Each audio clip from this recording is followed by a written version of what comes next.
Assalamualaikum warahmatullahi wabarakatuh. Perkenalkan, nama saya Deah Karina Saputri. Saya adalah mahasiswa dari program studi S1 Keperawatan Non-Reguler Stikes Mitra Adiguna Palembang. Di sini saya akan menjelaskan tentang penyakit hipertensi yang dimulai dari definisi hingga ke penata laksanaannya yang merupakan untuk memenuhi salah satu tugas mata kuliah dari patofisiologi. Baiklah, langsung saja. Pertama saya akan menjelaskan tentang pendahuluan atau latar belakangnya terlebih dahulu ya. Penyakit hipertensi atau disebut sebagai penyakit tekanan darah tinggi itu adalah merupakan peningkatan tekanan darah sistolik dan diastolik. Dan penyakit hipertensi itu sendiri dikenal dengan sebutan the silent killer. Kenapa? Karena hipertensi itu tidak memiliki keluhan atau gejala yang khas, sehingga banyak penderitanya yang tidak menyadari bahwa mereka menderita penyakit hipertensi. Sehingga dalam hal ini, karena kurangnya pengetahuan masyarakat tentang gejala hipertensi, itu menyebabkan peningkatan prevalensi penyakit hipertensi di seluruh dunia. Berdasarkan data WHO atau World Health Organization pada tahun 2014 yang mencatat yaitu sekitar 600 juta penderita hipertensi terdapat di seluruh dunia. Lalu di Indonesia sendiri, prevalensi penyakit hipertensi berdasarkan data Riskesdas tahun 2013 yaitu sebesar penyakit hipertensi sebesar 25,8%. Dengan prevalensi tertinggi terdapat di Bangka Belitung dengan persentase sebanyak 30,9%. Sedangkan di Sumatera Selatan sendiri penyakit hipertensi memiliki prevalensi sebesar 26,1%. Baiklah, lanjut ke definisi penyakit hipertensi. Berdasarkan James pada tahun 2014 mengatakan definisi hipertensi atau tekanan darah tinggi adalah peningkatan tekanan darah sistolik lebih dari 140 mm raksa atau tekanan darah sistolik lebih dari 90 mm raksa pada 2 kali pengukuran dengan selang waktu 5 menit dalam keadaan cukup istirahat atau tenang. Sedangkan untuk populasi lebih dari 60 tahun, hipertensi didefinisikan sebagai tekanan sistolik lebih dari 150 mm raksa atau tekanan diastolik lebih dari 90 mm raksa. Lalu yang kedua itu merupakan etiologi dari penyakit hipertensi.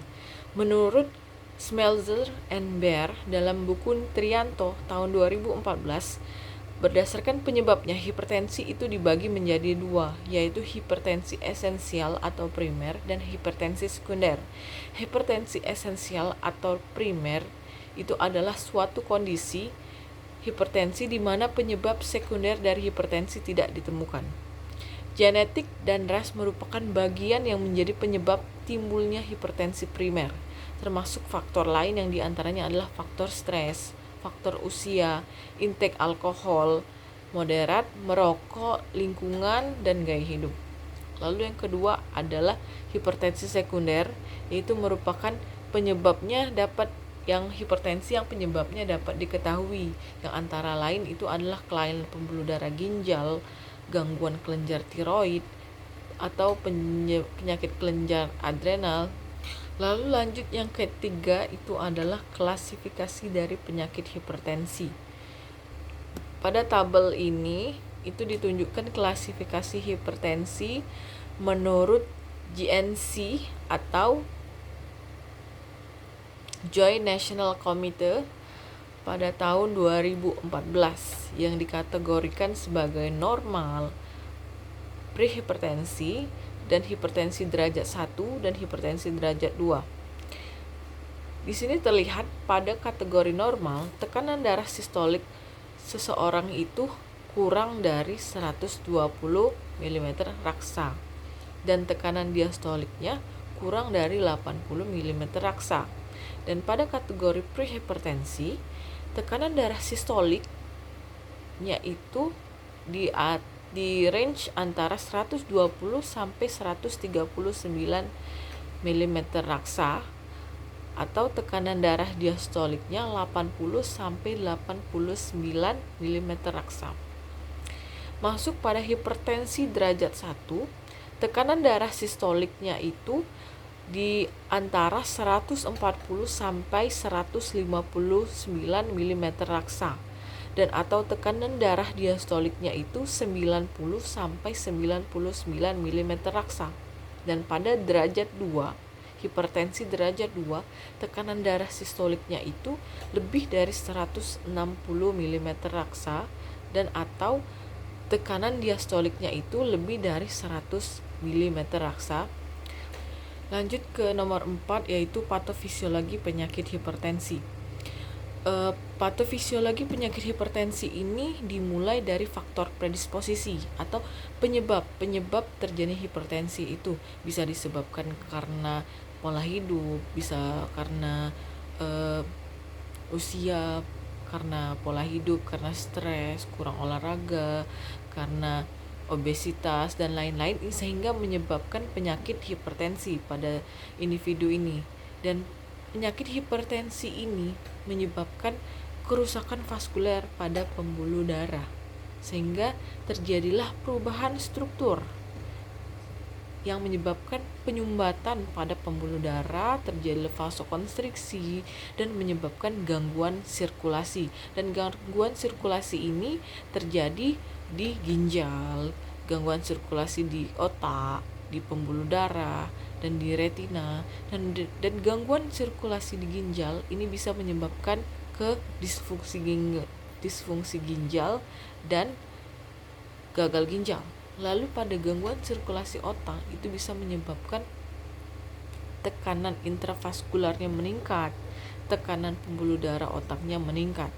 Dan pada gangguan sirkulasi pembuluh darah itu bisa menyebabkan vasokonstriksi afterload yang meningkat. Lalu yang kelima itu adanya manifestasi klinik pada penyakit hipertensi. Pada pemeriksaan fisik tidak dijumpai kelainan apapun selain tekanan darah yang meningkat, tapi dapat pula ditemukan perubahan pada retina seperti perdarahan, eksudat, penyempitan pembuluh darah, dan pada kasus berat itu adanya edema pupil. Dan menurut Corwin menyebutkan bahwa sebagian besar gejala klinis timbul setelah mengalami hipertensi bertahun-tahun, yang berupa yang pertama nyeri kepala saat terjaga, kadang-kadang disertai dengan mual, muntah akibat peningkatan tekanan intrakranial. Lalu yang kedua, menyebabkan penglihatan kabur akibat kerusakan retina akibat hipertensi. Lalu yang ketiga, ayunan langkah yang tidak mantap karena kerusakan susunan saraf pusat. Lalu yang keempat, bisa menyebabkan nokturia karena peningkatan aliran darah ginjal dan filtrasi glomerulus. Lalu yang kelima, bisa menyebabkan edema dependen dan pembengkakan akibat peningkatan tekanan darah kapiler. Lanjut ke penata laksanaan penyakit hipertensi. Dan penata laksanaan faktor resiko tersebut dilakukan dengan cara pengobatan secara non-farmakologis. Antara lain, yang pertama bisa dengan pengaturan diet. Pengaturan diet yang rendah garam, diet tinggi kalium, diet kaya buah dan sayur, diet rendah kolesterol, itu sebagai pencegah terjadinya jantung koroner. Lalu yang kedua, itu bisa dengan penurunan berat badan, karena obesitas merupakan penyebab tertinggi terjadinya hipertensi. Lalu yang ketiga, bisa dilakukan dengan olahraga teratur seperti berjalan, lari, berenang, bersepeda. Lalu yang keempat, memperbaiki gaya hidup yang kurang sehat, berhenti merokok, tidak mengkonsumsi alkohol. Kelima itu terapi massage atau pijat. Itu tadi penata laksanaan non farmakologis. Ini adalah penata laksanaan secara medis pada penderita hipertensi, yaitu yang pertama adalah terapi oksigen, yang kedua bisa dengan pemantauan hemodinamik, yang ketiga pemantauan jantung, irama jantung, yang keempat bisa dengan penggunaan obat-obatan. Lalu lanjut ke pemeriksaan penunjang. Menurut Donges dalam bukunya pada tahun 1999, pemeriksaan penunjang pada hipertensi itu adalah yang pertama hemoglobin atau hematokrit. Lalu yang kedua itu pemeriksaan BUN atau kreatinin ya. Lalu yang ketiga bisa dengan pemeriksaan glukosa. Lalu pemeriksaan kalium, lalu ada pemeriksaan kalsium. Karena peningkatan kadar kalsium itu dapat meningkatkan hipertensi. Lalu pemeriksaan kolesterol dan trigliserida yang secara radiologisnya yaitu ronsen yang menunjukkan obstruksi klasifikasi pada area katup, deposit pada atau takik aorta serta adanya pembesaran jantung. Selain ronsen itu bisa dilihat juga dengan CT scan. Lalu pemeriksaannya itu bisa dengan EKG atau elektrokardio. Lalu lanjut ke komplikasi. Adapun menurut Aspiani dalam bukunya tahun 2016 yang menjelaskan komplikasi hipertensi itu yang pertama itu adalah stroke. Stroke itu karena dapat timbul akibat perdarahan karena tekanan tinggi di otak atau akibat embulus yang terlepas dari pembuluh selain otak yang terpajan tekanan tinggi. Stroke dapat terjadi pada hipertensi kronis apabila arteri yang memperdarai otak mengalami hipertrofi dan penebalan sehingga aliran darah ke area otak yang diperdarahinya menjadi berkurang. Lalu yang kedua, selain stroke itu bisa menyebabkan komplikasinya itu infark miokardium. Lalu lanjut ke gagal ginjal. Gagal ginjal itu dapat terjadi karena kerusakan progresif akibat tekanan tinggi pada kapiler glomerulus ginjal.